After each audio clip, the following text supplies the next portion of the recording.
Hey guys, my name is Talia. I'm a staff member at Discovery and I'm going to help you do your homework today. Okay, so in this question, you have a box with 3 shapes in it. A circle, a square, and a star. And it asks you to simulate drawing a random shape, two random shapes from this box without replacement. So the requirements for this question, you need to simulate it 10,000 times. You need to draw 2 shapes, and the variables need to be called shape 1 and shape 2. And also, you need to draw the shapes without replacement. And that's the key to this problem, is if you draw a circle the first time, you can't draw a circle again the second time because you already took it out of the box and you don't put it back. So let's start out just with the steps of simulation.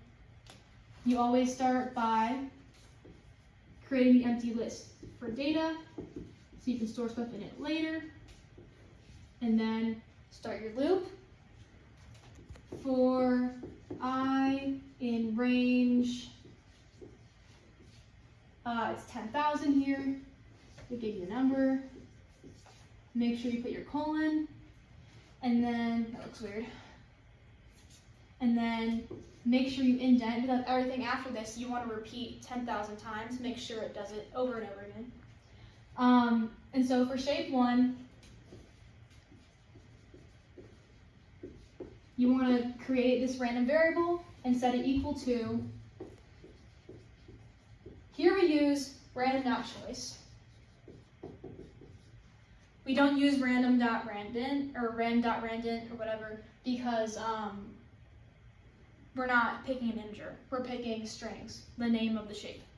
And so you do the parentheses to open the function, and then put in your list of shapes here. Make sure you put brackets, so parentheses and brackets are on the list. You do circle, square, and star. And close both the brackets and the parentheses.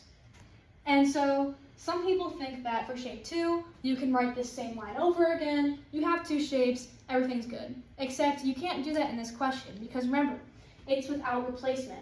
So if you write this same line again for shape 2, you might get a circle twice, and that's not possible.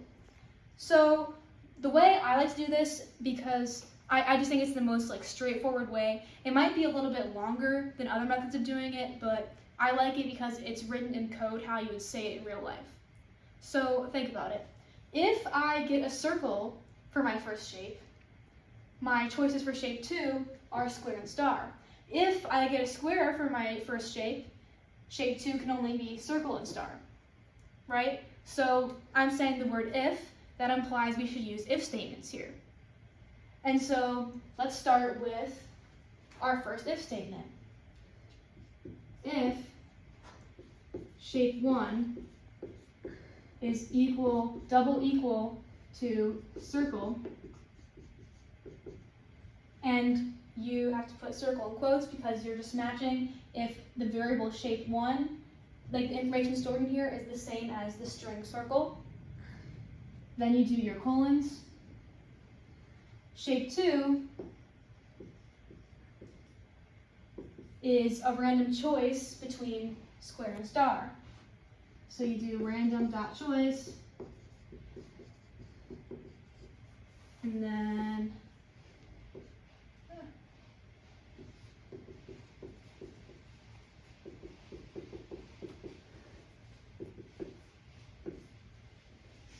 for shape 2, you can get whatever is left. And I think this problem is also, this is just a side note, really important for kind of highlighting the difference between using a double equal and an equal in Python. Here we have a double equal, and that's because we're comparing 2 things, right? We're checking whether or not shape 1 is the same as the string circle. We're not changing the value of shape 1. If we want to change the value of something, or declare a variable, or put something and store information in a variable, you only use a single equal sign, right? These are for conditionals. These are for assigning values to something. And then you just do this 2 more times. This is 5, this is 6. So if shape 1 double equal to square, Then shape 2 is equal to random choice, circle and star,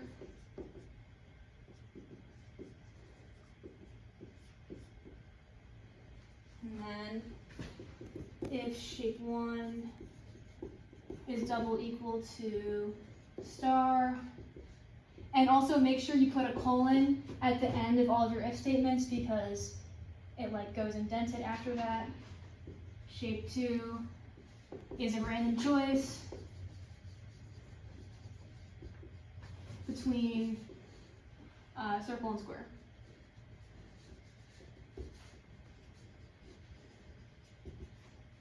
Ugh, I'm getting down too low here. Okay, so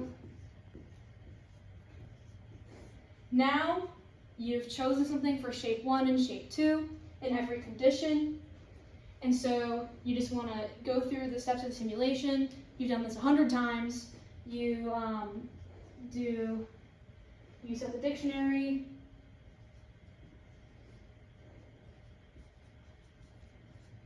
In quotes, shape 1. Then do a comma.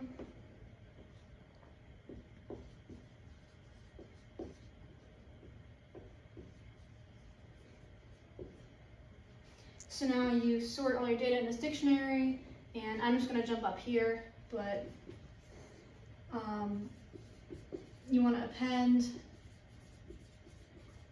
dictionary to your empty list, and then create your data frame by storing the data